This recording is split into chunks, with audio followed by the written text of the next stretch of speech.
Sveiki, iš tikrųjų mano turbūt pranešimas bus galbūt net liūdniausias, nes tai yra laikas, kurį aš pasirinkau šiek tiek nušviesti. Tai kai, atsiprašau, dar vis nepasveikus esu, kai iš Kauno buvo perkeltas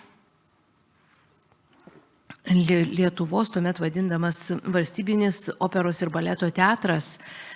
Ir čia šitoje skaidrėje aš taip abu pastatus įdėjau ir tas toks jų panašumas iš vienos pusės, nes panašiais tokiais carinės okupacijos metais statyti, bet labai skirtingų likimų yra tie pastatai ir mes tiesiog žvilgtelsime, kaip sekėsi į Vilnių atvykusiai trupiai prisitaikyti naujomis sąlygomis. Ir iki 1954 buvo būtent toks pavadinimas, o 1954-aisiais, kaip turbūt visiems žinia, kad vyko garsioji meno ir kultūros dekada Maskvoje ir ten Valstybinis operos ir baleto teatras prisistatė su keliais spektakliais, operomis ir baletais. Ir po to neva jisai jau inauguruotas į tokią aukštesnę sovietinę kategoriją, pavadintas Valstybinio akademinio operos ir baleto teatru. Laikas, kurį operos trupė nacionalinė čia praleido, tai yra nuo 48 iki 74, kai buvo pastatytas naujas pastatas tuometinėje Dujų gatvėje, dabar Vienuolio gatvėje, kur ir toliau reziduoja teatras. Taigi, iš tikrųjų, tai yra pradžia, 48-ieji turbūt apskritai labai tamsus laikas Lietuvos istorijoje, nes išsiskiria ypatingų ideologinės kontrolės paaštrėjimų visoje Sovietų Sąjungoje. Po rezonansinio vasario 10-osios komunistų partijos centro komiteto nutarimo dėl Muradelio operos Didžioji draugystė sustiprėjo ne tik muzikos kūrybos reglamentavimas, kontrolė buvo sustiprinta ir kitose meninės kūrybos rytise. Sykiu sugriežtintas kultūrinio ir istorinio palikimo vertinimas bei naujos istorinės atminties konstravimas.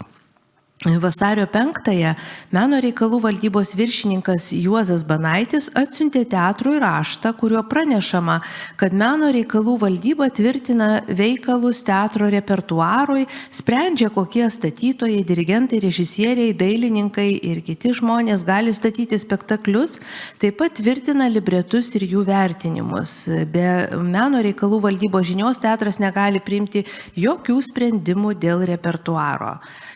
Po mėnesio maždaug kovo 3-ąją vykusiame Meno tarybos posėdyje operos tėvu vadinamas dainininkas Kipras Petrauskas pareiškė: mano dalyvavimas operos ir baleto teatro Meno taryboje neturi jokios konkrečios reikšmės, kaip jokios reikšmės neturi ir pati teatro Meno taryba. Mūsų posėdžiai su nutarimais juose tai yra formalumas. Posėdžiaujama tam, kad taip reikia, daromi nutarimai tam, kad turi būti kas nors tariama. Taip traktuoja mūsų Meno tarybos darbą Meno reikalų valdyba.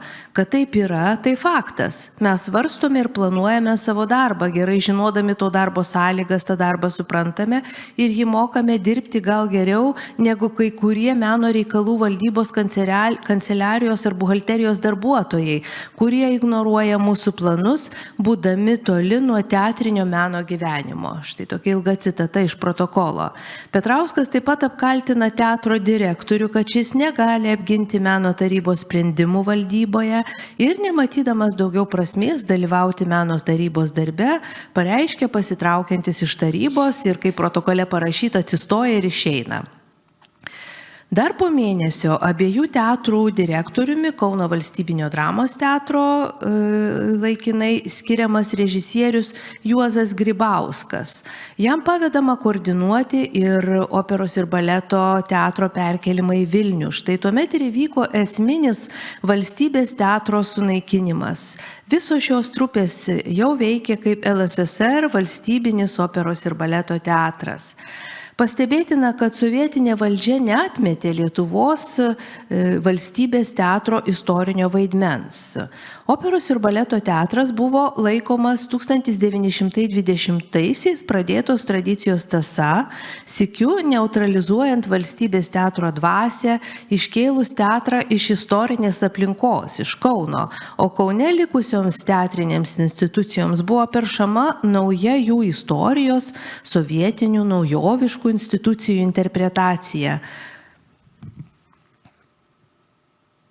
Kaunas, jo istorinė atmintis tapo sovietinės ideologinės užmaršties taikiniu. Valstybės teatro, Kauno universiteto išformavimas buvo ne tik su Vilniaus kaip sovietinės sostinės poreikiai susiję veiksmai, bet ir pastangos sunaikinti laikinosios sostinės istorinį ir kultūrinį paveldą. Štai šios institucijos tapo iš valstybės teatro išaugo 4 sovietinės, tiksliau 3 sovietinės institucijos. Tai Kauno muzikinės komedijos teatras, vėliau pavadintas Kauno valstybiniu muzikiniu, Kauno dramos teatras, operos ir baleto teatras ir 56 metais Čikagoje įkurta lietuvių opera kaip emigracijoje atsidūrusių menininkų saviraiškos, valstybės teatro ir netgi pačios Lietuvos valstybės ilgesio išraiška. Perkeliant iš Kauno į Vilnių trupę, joje buvo 27 dainininkai, solistai. Labiausiai trūko patyrusių meistrų, nes dar iki didžiosios emigracijos bangos 44-aisiais, man rodo, kad baterija baigė nusėsti. O neužges kompiuteris, nesvarbu. Tai labiausiai trūko patyrusių vidutinės kartos žmonių, kurie galintų ir užtikrintų repertuarą, nes būtent visos žvaigždės, išskyrus keletą, buvo emigravusios ir tų vidutinės kartos pajėgų labiausiai trūko. Iš vyresniųjų į Vilnių persikėlė Kipras Petrauskas, Antanas Sodeika, Stasys Sodeika, Aleksandra Staškevičiūtė, Petronėlė Zaniauskaitė ir daugelis kitų. Valstybės teatre sėkmingiausius karjeros metus praleidusi šį kartą gan skaudžiai išgyveno lūžį ir dramatišką naujojo režimo doktriną. Persikeliant trupę į Vilnių, vyresnieji liūdėjo, kad turi palikti mylimą Kauno sceną, namus, tačiau noras gyventi pilnavertį profesinį gyvenimą buvo stipresnis, nes Kauno muzikinės komedijos teatre buvo aiškiai nubrėžta naujoji kryptis, operetės ir kitos lengvojo žanro muzikinės komedijos. Išvykstančiuosius guodė mintis apsigyventi Vilniuje, kurio ilgesys nepriklausomybės metais buvo viena iš tautinę ideologiją formuojančių mitologemų. Mes be Vilniaus nenurimsim. Beveik visi administracijos darbuotojai, nenorėdami prarasti namų, atsisakė vykti į Vilnių ir perėjo dirbti į atskirtąjį Kauno valstybinį dramos teatrą. Karo nuniokotas Vilnius nebuvo toks svetingas, nors teatro Basanavičiaus gatvėje patalpos buvo pradėtos remontuoti dar iki trupiai persikeliant, dainininkų buities sąlygos buvo ypatingai sunkios. Teatro atstovams pavesta išspręsti gyvenamojo ploto Vilniuje problemas, tačiau konstatuota, kad butų trūksta ir viso poreikio patenkinti neįmanoma. Tik žymiausioms solistams buvo suteikti butai, kiti laikinai apgyvendinti Bristolio ir Astorijos viešbučiuose. Ir nors buvo pats stalinizmo apogėjus ir nepaklusnumas valdžiai galėjo užtraukti nenuspėjamas arba kitaip tariant lengvai nuspėjamas pasiekmes, tačiau žeminančias sąlygas kentę artistai ėmė reikšti protestus, rašyti raštus, kad jie gyvena lyjant lietui prie išsprogdintų nuo karo langų, nes Astorijos viešbutis tiesiog neturėjo ir durų, ir kambariuose lyjo, ir pro langus pūtė vėjai. Nepaisant sunkių sąlygų, jaunesnieji džiaugiasi tiek galimybę gauti svarbesnius vaidmenius, tiek gyvenimų sostinėje. Regina Tumalevičiūtė prisiminė, kaip baisu po spektaklių būdavo eiti pėsčiomis į viešbutį, nes viešojo transporto nebuvo, o tamsiose gatvėse žiojėjo juodos sugriautų namų langų angos, dvokė pelėsiais ir pūvančiomis šiukšlėmis. Teatro darbuotojai turėjo dalyvauti miesto tvarkymo talkose. Jis sako, nesiskundėme, nes jautėme didelę meilę savo sostiniai. Vilniuje operos solistų trupę papildė Konservatorijos absolventai. Tai čia gal kažkaip. Dabar užpakybo viskas. Dingo tas, kad tuoj užges, bet užtat nebeveikia šitas. Tai va, tai tie jaunieji yra Rimantas Siparis, Kostas Šilgalis, Valentinas Adamkevičius, Jadvyga Petraškevičiūtė, Irena Ilienė, Siparis, Šilgalis, Adamkevičius, Paulauskas.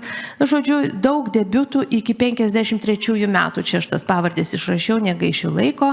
Ir pastebėtina, kad ta jaunesnioji solistų karta savo atsiminimuose neakcentuoja politinio režimo įtampų, nors laikotarpis iki atlydžio buvo pavojingas represijų atžvilgių.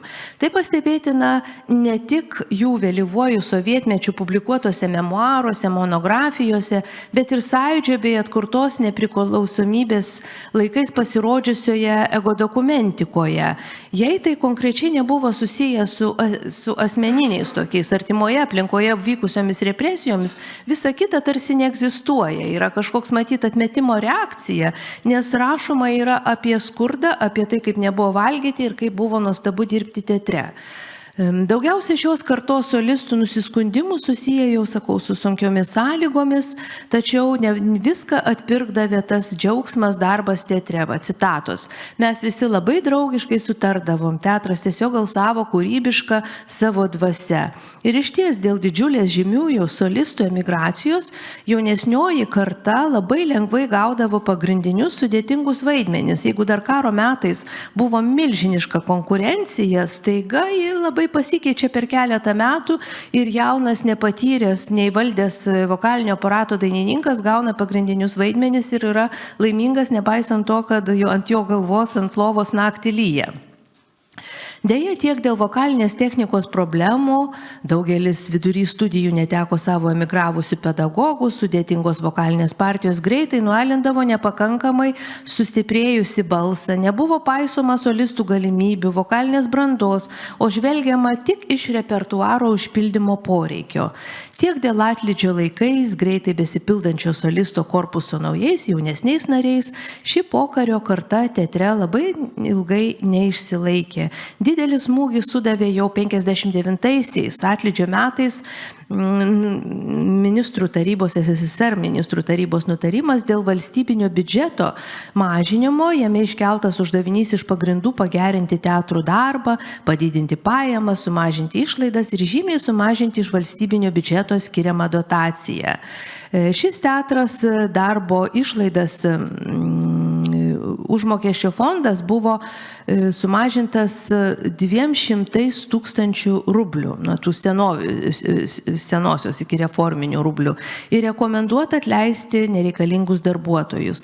Vat tada dėl etatų mažinimo iš teatro buvo atleista primadona Salomėja Vaidžiūnaitė, ji pradėjo dėstyti dainavimą, bet ji neįtiko ir dėl to, kad buvo religinga, vaikštant į pamaldas. Leonidas Muraška atleistas, perėjo dirbti valstybinę filharmoniją, Jasaitytė, Mažeika, Jadvyga Petraškevičiūtė, ji, kadangi Lenkaitė, pasinaudojo repatriacijos galimybėmis ir išvyko į Lenkiją. Kučingis išėjo, tiksliau jam buvo pasiūlyta išeiti į pensiją, bet perėjo dainuoti į Kauno muzikinį teatrą, nes buvo tremtinys ir jis čia buvo nelabai pageidaujamas, be to, kai jis grįžo iš tremties, čia, būtent šiame teatre vyko turbūt per visą sovietmetį didžiausia protesto akcija, kai paskelbus spektaklį su jo grįžimu sugužėjo visas jaunimas, visi studentai ir visi pasiilgę žmonės ir staiga buvo pakeistas spektaklis, įsigąsta kažkokių protestų ir tada į sceną pradėjo kristi kiaušiniai ir pomidorai. Tai buvo spalio mėnuo, dar pomidorų buvo ir tai buvo neįtikėtina. Tiesiog tokių riaušių šis teatras turbūt nematė jokiais laikais. Tai va, tai ilgiausiai iš pokario kartos debiutantų teatre dirbo Stasiūnas, Česas, Lietuvninkas, Zabulėnas, Aleškevičiūtė, Jasiūnaitė, Saulevičiūtė, Adamkevičius. Daugumos kitų karjeros nutrūko taip ir neįsibėgėjusios, atsirado vokalinės technikos problemų ir dėl pokario patirto bado ir dėl prastos vokalinės mokyklos.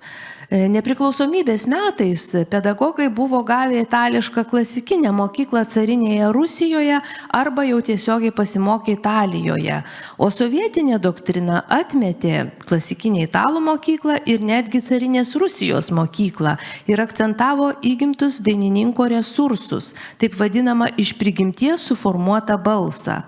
Tokių didelių galingų balsų dainininkų, kuriems nereikia ilgo balso formavimo proceso, nemažai būdavo Rusijos platybėse, Sibire, paskui ir Ukrainoje, Kaukazo kraštuose, todėl manyta, kad dainuojant muzikos kūrinius, balsas intuityviai prisitaikys, dainininko emocinė koncentracija padės jam įveikti kūrinio keliamus techninius reikalavimus. Vokalinė technika kaip metodologiškai išugdoma įgūdžių sistema, grįsta specialiais pratimais, vokalizėmis, stalinistų nebuvo suvokiama kaip bazinė dainininko disciplina. Ir ilgainiui techniškai neparuoštas, kad ir iš prigimties stiprus balsas, pasak Tamaros Vainauskienės tyrusios lietuvių vokalinės mokyklos tradicijas, palaipsniui degraduoja, kartu ribodamas dainininko galimybės ir jo profesionalumą. O muzikologė Jūratė Viliūtė, pabrėždama kritusi vokalinį lygį po didžiosios emigracijos bangos, pokario dainininkus apibūdina kaip naturalistus. Jiems trūko technologijos ir artisto sėkmė scenoje visiškai priklausė nuo prigimties raiškumo. Pakitusi pokario dainavimo doktrina vertė pedagogus prisitaikyti. Pasak Elenos Dirsienės, meno reikalų valdyba globodavo taip uoliai, kad net leisdavo savo nurodyti, kaip formuoti balsą. Todėl senojų lietuvių vokalinė mokykla, jo žodžiais tariant, veikė tarsi pogrindyje. Visos šios priežastys ir lėmė vokalo dėstymo nuosmukį, į kurio pasiekmes atlydžio laikais jau viešai konstatavo Vladas Kavoliūnas almanache Muzika 1960-aisiais rašė apie susidariusią situaciją, kad visą tai nulėmė teisingos dainavimo mokyklos stoka, tvirtų vokalinės pedagogikos bei metodologijos principų nebuvimas. Dauguma mūsų operos solistų vos sulaukę 40 metų pilni jėgų jau darosi silpni dainininkai, konstatavo Kavoliūnas, pats palikęs sceną irgi 42 metų. Ankstyvuoju sovietizacijos etapu buvo reikalaujama statyti rusų klasiką ir naujas sovietinės tematikos operas. Vokalinių partijų atžvilgių jos buvo grįstos belkanto repertuare, nusistovėjusių standartų, išlikusi per visą XIX amžių, kai kuriuose kultūrinėse terpėse ir ilgiau. Tai yra, kai centrinis veikalo operos herojus yra herojinis tenoras, ir dažniau dramatinis, nei lyrinis, jo antagonistas baritonas, ten aš tau neleisiu, ji niekada nebus tavo. Pagrindinis teigiamas moters personažas sopranas, jos antipodas mezzosopranas ir kažkokia viršesnė jėga valdovas, karalius, dievas, tai yra bosas.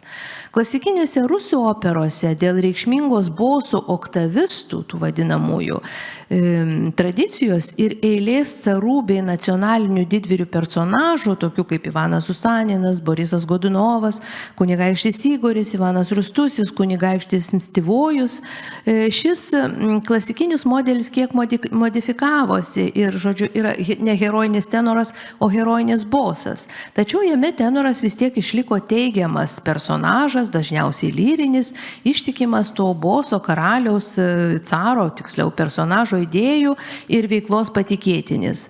Šis modelis reprezentuotas ir tose vadinamosiose ideologinėse sovietinėse operose. Tai Dzeržinskio Tykusis Donas čia pastatyta buvo dar Kaune 40-aisiais, Muradelio Didžioji draugystė 47-aisiais, Tichono Chreinikovo Audroje jau šiame teatre 54-aisiais. Nors didesniai daliai solistų minimas repertuaras buvo svetimas savo turiniu, tačiau vokalinių partijų išpildymas nekėlė sunkumų. Juolab muzikos kalba, kaip reikalavo socialistinio realizmo doktrina, nebuvo sudėtinga, artima rusų liaudies dainoms, galingo sambūrio kompozitorių stiliui ir apskritai tai tiesiog buvo priimta ramiai. Manytina, kad ir tiek teatro vadovybė, tiek atlikėjai, tiek turbūt ir pati teatro publika tuos ideologinius pastatymus priėmė kaip nominalius, privalomus teatro veiklos ir solistų karjeros įgalinimui. Be to, kaip jau aš dažnai pabrėžiu, kad rusų kultūra ir kalba nebuvo svetima didžiumai pirmosios Lietuvos Respublikos inteligentijos, kurios ženkli dauguma buvo įgijusi mokslus carinės Rusijos universitetuose ir konservatorijose.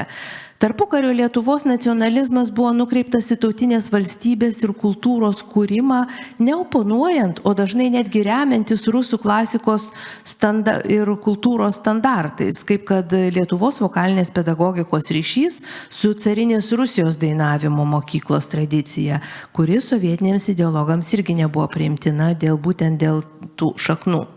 Taigi, rusų klasikinės operos valstybės teatre buvo natūraliai priimamos kaip klasikinis standartinis repertuaras, jų buvo ir nemažai pastatyta. Na ir turėčiau staptelti prie labai politiškai reikšmingo pastatymo Borisas Godunovas 1950-aisiais šioje scenoje. Iš valstybės teatro laikų buvo likęs bosas Stasys Sodeika, bet jis Boriso vaidmens negavo, jam patikėtas tik antraeilio Pimeno vaidmuo, todėl kad sovietiniai ideologai reikalavo iš teatro vadovybės, kad naujus vaidmenis premjerose gautų tik tais jau tas sovietinis jaunimas ir pamažu ta smetoninė karta būtų nustumta į antraeilius vaidmenis ir apskritai pamažu išstumiama iš teatro. Sodeikai buvo 53, bet Godunovo vaidmeniui tai visiškai tinkamas amžius ir patirtis dainininkiška, tačiau matyt Marinį italo klasėje, kuris čia dirbo Kaune ir Milane stažavęs, Sodeika netrodė tinkamas atlikti Godunovo rusų tokio ikoninio herojaus partiją pagal sovietinę vokalinę doktriną. O Dmitrijaus Apsišaukėlio vaidmenį šiame pastatyme atliko Adamkevičius ir Satkūnas. Kipras Petrauskas šiame pastatyme nedalyvavo, tik jaunystėje dainavęs Dmitrijaus partiją Petrograde dar 19 metais, už šį vaidmenį 51 metais gauna Stalino premiją. Šią premiją taip pat apdovanoti ir pagrindinių vaidmenų atlikėjai. Stasiūnas Siparis už Godunovo, Petraškevičiūtė už Marinos Mnišek ir dar taip pat apdovanoti operos statytojai. Bet dėl Petrausko štai koks yra momentas. Jis tame pastatyme nedainavo, bet gauna kartu su visa kūrybinė grupe Stalino premiją. Ir Algimantas Kalinauskas prisimena, kad administracija jautėsi nepatogiai, kad reikšmingiausias trupės artistas bus išskirtas iš kitų ir negaus svarbiausio stalininio apdovanojimo. Ir Kalinauską cituoju dabar, jisai sako, dabar dainuoti šią partiją Petrauskas kategoriškai atsisakė, tad teko komisijai kai ką susukti ir jį taip ir nedainavusi įrašyti į apdovanotinų artistų sąrašą. Rūta Stanevičiūtė, muzikologė, teigia, kad Stalino premijų klausimas neišvengiamai susijęs su bendra lietuvių muzikos kultūros sovietizacija. Tai buvo svarbus įrankis formuojant naujo sovietinio muzikos stiliaus masėms orientyrus, o kartu ir naująjį sovietinį muzikos elitą.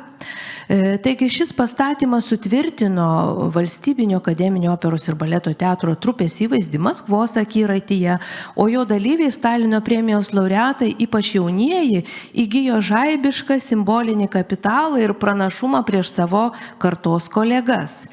Ir pavyzdžiui, Siparis anot Kalinausko buvęs tik antrasis Boriso vaidmens atlikėjas ir iš pradžių nepristatytas premijai, nes premijai pristatyta tik pirmoji solistų sudėtis, tačiau Siparis apsirengė Boriso rūbais, nusigrimavo ir per pertrauką išsiprašė komisijos, kad ir jį perklausytų ir peržiūrėtų. Jo noras buvo patenkintas ir komisijai net patiko toks jaunojo dainininko veržlumas. Siparis laureatų sąraše tapo jauniausiu solistu gavusiu elitinę Stalino premiją. Jam tai buvo 24 metai. Tai kaip matyti, premija buvo labai reikšmingas kriterijus ir lėmė ir ne tik tais tolimesnius karjeros lūkesčius, bet ir apskritai įsitvirtinimą platesnėme kultūros lauko, jau sovietinio lauko elite. Ir pastebėtina, kad Stalino premija nebuvo įvertinti solistai dalyvavę jau mano minėtose propagandinėse operose, kas atrodytų būtų logiškiau, bet būtent pasirinkti Boriso Godunovo atlikėjai ir statytojai. Ir tai gali būti susiję su politinėmis aplinkybėmis, kurią sukėlė jau mano minėtas 48-ųjų nutarimas dėl Muradėlio operos Didžioji draugystė.